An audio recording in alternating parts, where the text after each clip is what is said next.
एक बुजुर्ग थे। किसी दुकान पर सौदा लेने गए और जब पैसे दिए तो दुकानदार ने कहा, बाबा जी, ये पैसे तो खोटे हैं। बाबा जी तो रोने लग गए। दुकानदार ने कहा, आप रोए नहीं, मैं आपको वैसे ही सौदा दे देता हूँ।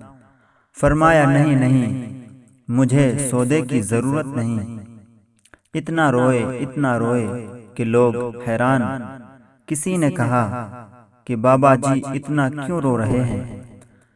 अगर वो आपको सौदा नहीं देता तो पैसे हम अदा कर देते हैं, आप सौदा ले जाएं। वो कहने लगे, बच्चों, मैं इसलिए नहीं रो रहा कि सौदा नहीं मिलेगा।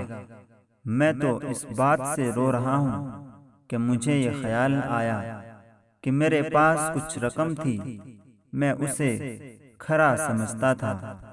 लेकिन जब मैं दुकानदार के पास आया तो दुकानदार ने परखी और कहा, ये सिक्के खोटे हैं।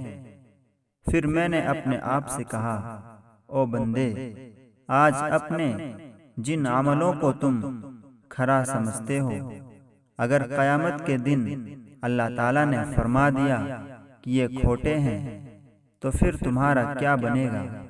दुनिया में और भी पैसे ले लूंगा, सौदा खरीद लूंगा, मगर आखिरत में और अमल नहीं ला सकूंगा। मुझे तो आखिरत याद आ गई।